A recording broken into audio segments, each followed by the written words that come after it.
Avec Sébastien Carriès, un des grands noms de la boxe en France qui organise ce deuxième championnat du monde ici à Marseille. Sébastien, pourquoi avoir fait le choix justement de revenir dans la cité phocéenne? Pourquoi? Parce que cette soirée de mars dernier nous a tellement fait rêver, nous a tellement transporté, elle a tellement une importance dans la carrière d'Arsène Goulamirian que quand il a été sujet de faire sa défense de titre, on s'est dit pourquoi pas revenir à Marseille directement? Pourquoi attendre un an? Pourquoi ne pas redéfendre sa ceinture dans les quelques mois qui suivent, puisque ça fait à peu près 6 mois. Et du coup, ça a été une volonté de ma part, ça a été la volonté d'Arsène aussi, et puis ça a été la volonté des collectivités publiques ici, la région sud, Renaud Muselier, qui est la personne qui m'aide énormément avec la région sud à promouvoir ce gala de boxe. Et c'est notre partenaire officiel. Et donc ça a été notre volonté commune de promouvoir cette soirée de samedi au Palais des Sports de Marseille pour une seconde édition. 6 mois, c'est la durée qu'il faut pour trouver des partenaires. Un diffuseur, c'était déjà le cas avec Canal, mais c'est la bonne durée pour mettre en place un gros gala de boxe professionnel. Oui, de toute manière, Arsène, pour ce qui est d'Arsène, il était compliqué de toute manière de faire boxer plus tôt. C'est vrai qu'il y a eu la période de juillet-août, qui est une période un peu estivale et de vacances, donc c'était un peu compliqué de. Si on avait pu le faire boxer, oui, il aurait pu boxer à la rigueur au mois d'août. Le timing n'était pas mauvais entre mars, il aurait pu boxer au mois d'août et au mois de septembre. Voilà, on a préféré faire octobre pour avoir le temps de faire la promotion aussi localement, d'organiser tout ça. Et puis il fallait contracter aussi avec son adversaire, Mark Flanagan. Donc oui, quand vous parlez de ce délai de 6 mois, ça permet de préparer tout ça. Et bien sûr aussi de trouver les ressources financières pour organiser des événements. Parce que comme vous le dites, on a aujourd'hui ce contrat avec Canal+, qui est acquis et qui nous permet d'avoir la perspective sur une saison. Mais après, ponctuellement, il y a des organisations à faire, à promouvoir. Et oui, il nous faut un certain temps pour organiser tout ça. J'en parlais tout à l'heure avec Arsène, les choses se sont accélérées pour lui au niveau des partenaires, des sollicitations médiatiques. Vous êtes aussi son agent, il est accompagné je crois par De Richebourg pour le moment. Est-ce qu'il y a d'autres marques, d'autres sponsors qui l'accompagnent? Oui, on n'a pas officiellement, à part De Richebourg, d'autres partenaires officiels. Il y a quelques partenaires qui l'aident, qui lui donnent un coup de main sur sa préparation, pour prendre en charge certaines choses. Alors voilà, pour essayer de mettre un peu une pierre à l'édifice, pour dire on est avec toi Arsène et on te soutient. Après, comme vous le dites, c'est vrai qu'il y a eu entre le mois de mars et aujourd'hui une révélation, bien sûr, de notre champion du monde, une reconnaissance du public et de partenaires. Maintenant, sans se précipiter, voilà, je lui ai dit à Arsène, il faut prendre le temps. C'est comme en boxe, c'est comme dans la vie, il faut prendre le temps, il ne faut pas se précipiter, il ne faut pas tout, entre guillemets, précipiter des partenariats. Il y a différents partenaires avec lesquels nous sommes en discussion, avec lesquels il est en discussion pour l'accompagner pour la suite de sa carrière. Ça viendra naturellement et je ne m'inquiète pas pour ça parce que Arsène, voilà, il le disait en conférence de presse, il est lui-même. C'est pas parce qu'il est devenu champion du monde qu'il a changé.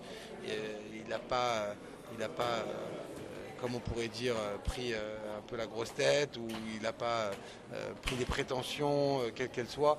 Il est simple, il est plein d'humilité. Il sait qu'il est champion du monde, mais qu'il a encore beaucoup à prouver. Il a encore beaucoup à apprendre. Il a encore à défendre sa ceinture pour prouver que c'est le champion incontesté. Et puis, il est tellement motivé et tellement soif de réussite, Arsène, que je le connais, je sais. Il est satisfait, mais il sait qu'il est encore loin de sacre suprême. Le sacre suprême pour lui, c'est de réunifier les ceintures et d'être le champion incontesté international et de battre tous les autres boxeurs de la catégorie. C'est ce qu'il souhaite faire. Mais bien sûr, il faut prendre le temps, chaque chose en son temps. Il y a déjà un combat samedi soir contre Mark Flanagan. Et c'est pour ça qu'il est concentré pour déjà cette échéance qui va, je l'espère et je pense, remplir haut la main. Arsène a 31 ans, combien d'années encore, combien de saisons il peut évoluer au plus haut niveau, vous pensez? Je pense que Arsène, dans cette catégorie, dans les poids lourds légers, parce qu'on parle souvent de catégories, c'est pas la même chose. Vous savez, les catégories de poids lourds légers et lourds, des boxeurs qui peuvent boxer plus tard que les petites catégories. c'est les métabolismes, c'est les morphologies, c'est aussi le physique qui fait que les boxeurs qui boxent au-dessus, allez, on va dire des poids moyens, ont la capacité de boxer plus tard dans leur carrière. Alors, quand on parle de l'âge d'Arsène, il a 31 ans.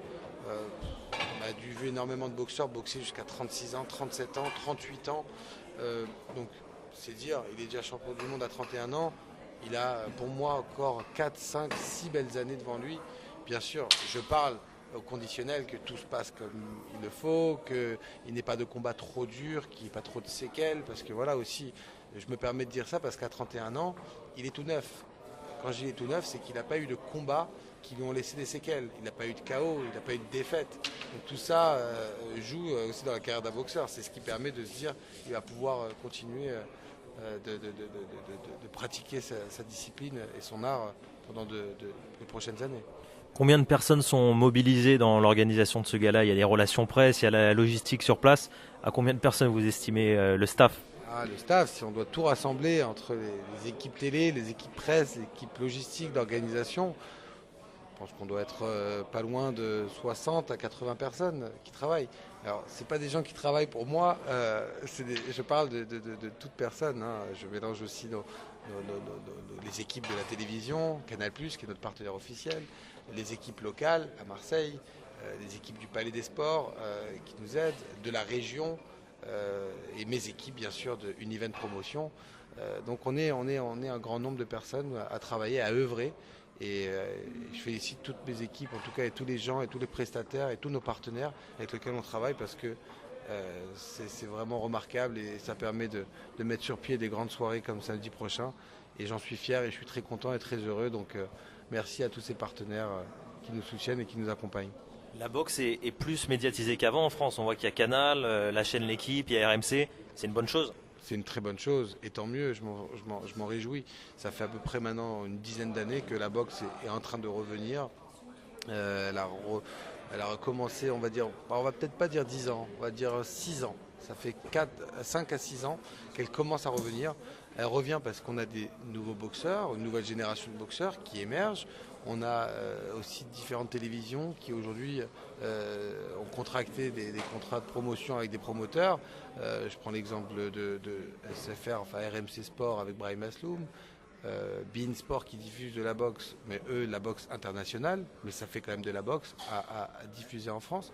Et puis Canal+, qui a œuvré depuis 3 ans avec moi-même, bien sûr, avec d'autres promoteurs. Et du coup ça fait du bien à la boxe parce qu'on voit de la boxe, parce qu'il y a de l'organisation de boxe en France, dans l'Hexagone, et on est obligé, si on n'a pas d'activité, les boxeurs ne boxent pas et on ne peut pas sortir des champions.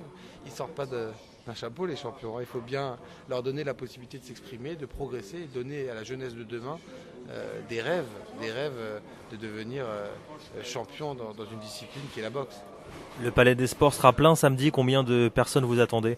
On en est au niveau de la billetterie? On est sur une jauge de 6000 personnes et je pense qu'on aura un Palais des Sports rempli de 6000 personnes à guichet fermé. C'est ce qui était pratiquement le cas la fois dernière au mois de mars. Et je n'ai pas de doute pour le mois d'octobre, pour le 20 octobre, qu'on ait une salle pleine. Merci Sébastien Carriès. Merci à vous.